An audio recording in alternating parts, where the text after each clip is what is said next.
আসসালামু আলাইকুম, সবাই কেমন আছেন? আজকে আর একটা সুন্দর রেসিপি তৈরি করব। এই খাবারটা কিন্তু আমরা প্রায় সবাই করি, তবে আমারটা একটু ডিফারেন্ট করে করব। পুরো ভিডিওটা দেখুন, আশা করি ভালো লাগবে। এখানে আমি প্রথমে পরিমাণ মতো তেল দিয়ে পেঁয়াজ কুচিটা ভালো করে ভেজে দুটো টমেটো দিয়েছি। টমেটোটাও অর্ধেক সিদ্ধ করে নিয়েছি। এখন দিয়ে দিব পরিমাণ মতো লবণ, দিয়ে একটু নেড়ে চেড়ে নিব। টমেটোটা আগে দিলে একদম গলে যাবে।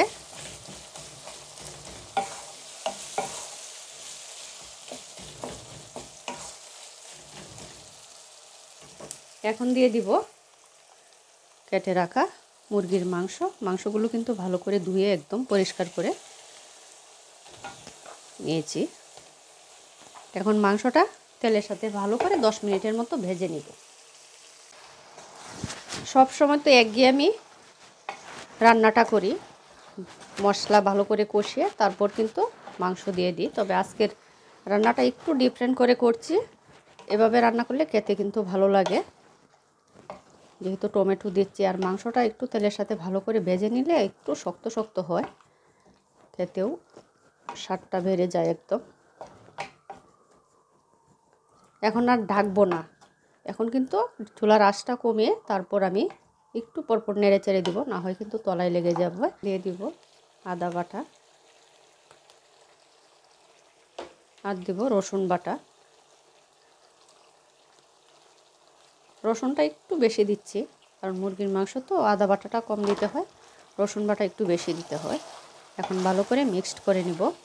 আমি আমার ভিডিওতে ওই দিন বলছিলাম যে বাংলাদেশের আপুরা শুধু লাউ রান্না, কালো জিরা যখন করে এইগুলোতে আপনার সুন্নতের কথা বলে, তখন এক আপু আবার কমেন্ট করেছে যে আপু সুন্দর কথাই বলেছে, আপু কোনো খারাপ কিছু বলে নাই, যে সুন্নত বলা মানে তো এই না যে আমরা ফরজ বাদ দিয়ে বলি। এগুলো হচ্ছে দাওয়াতি কাজ। অবশ্যই দাওয়াতি কাজ করা ভালো, কারণ প্রত্যেকটা মানুষেরই কিন্তু হিসাব দিতে হবে। তবে দাওয়াতি কাজটা যখন আপনি করবেন, সেই উদ্দেশ্যেই যদি ভিডিওতে আপনি আপনার কথাগুলো বলেন, তাহলে কিন্তু আপনার বুঝতে হবে যে কোনটা বেশি মানুষের জন্য প্রয়োজন। আমাদের অনেক মানুষ আছি, আমরা নামাজ পড়ি না, রোজা রাখি না, পর্দা করি না। তবে আমার কাছে মনে হয় এই বিষয়গুলো নিয়ে কথা বলা অনেক জরুরি। কারণ হচ্ছে এটি যদি আপনার ফরজগুলো যদি মানুষ মানে, তাহলে দেখবেন তার জীবনটাই কিন্তু অন্যরকম পরিবর্তন হয়ে যাবে। যখন একটা মানুষ 5 ওয়াক্ত নামাজ পড়বে, তখন কিন্তু সে অশালীন কাজকর্ম কোনো কিছুই করবে না। সুন্নতটাও তখন তার জন্য মানাটা অনেক সহজ হয়ে যাবে। গিয়েছে, এখন দিয়ে দিব মশলা। এখানে হলুদের গুঁড়া, মরিচের গুঁড়া, ধনিয়ার গুঁড়া আর জিরার গুঁড়া। লবণ তো আগেই দিয়েছি। এখন ভালো করে মাংসর সাথে মশলাটা কষিয়ে নিব। এভাবে একবার বাসায় রান্না করে খেয়ে দেখবেন, মুরগির মাংস অনেক ভালো লাগে। তরকারিটা কষিয়ে নিয়েছি, মশলা থেকে তেল ছেড়ে দিয়েছি। এখন দিয়ে দিব একটু ঝোল। আমি কিন্তু সাথে একটা আলুও দিয়েছি।